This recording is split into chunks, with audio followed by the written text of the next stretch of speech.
boy waaw ça va manatena mbuɗo joɗade ko woni o defi invité hande radio tinani huɓɓo radio ngo ko joni wona ay jaggu FM ay yimɓe keɗa assalamu aleykum hewnoɓe hettade FM e kala saaha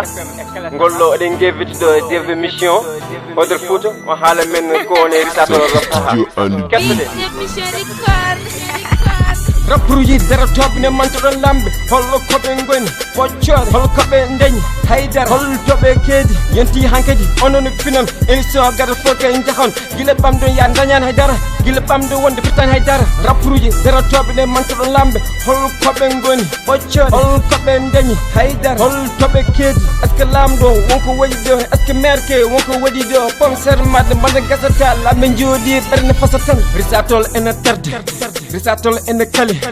risatata ko hakke mum pomoji nana dajjetti risaɗo ala marchandise risatol heewi keyi ko belis yego nguke ene ko seeri minen ndemi waale jeer laabi risatol ɓe toppitaki no woda nigui kay gamɗo arde risatol ɗo waala braque cuuɗi ɓakki ɗo bila braque tan a doko tan ha mbaɗɗa kak risatol kay ene ko fakki risa ene jigui doole wallitaka ardiɓe risatol ɓe kay nafata ɗo ko hakkude beniɗe paɗe tan e baɗɗe table mum mairie nanduni paaduji en jeeya polle mum babiraɓe kay diftini saabu dole ke gasi mum yena bone jahowɗo ke yimɓe kene kela koyɗe mum ɗo usine ke nani ɗo CSL vital nani ɗo dollima sen huile fo nani ɗo kono ala fo ke kadi nafito risatol ko leydi walo toɓa tan ka min joolo risatol ko leydi walo toɓa tan kadi min joolo rappuruji daratoɓe ne mantoɗon lamɓe hollo koɓe goni ɓoccore hol koɓe dañi haydara hol toɓe keedi yonti hankkadi onono finon émission gada fof kay jahon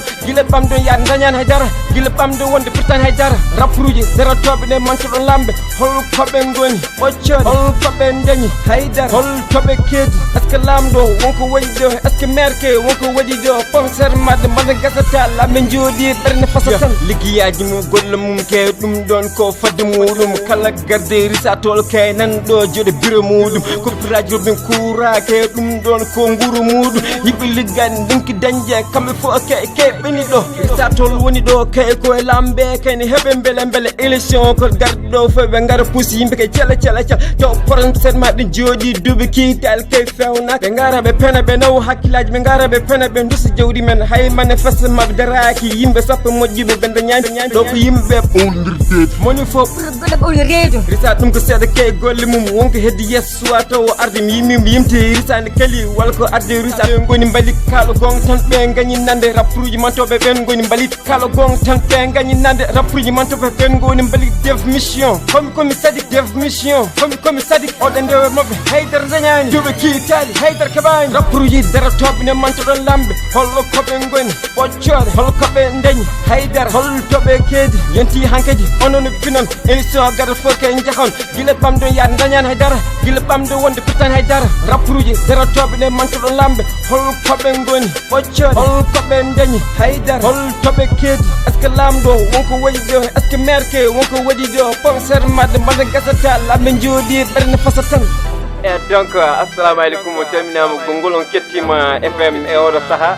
on kettima haalaji dev mission ko haali ɗo risatol ko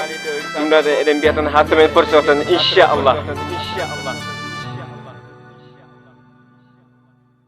ɓoccore haydara est ce que lamɗo pomsere madde mbaɗa gasata lamɓe jooɗi ɓerde fasa tan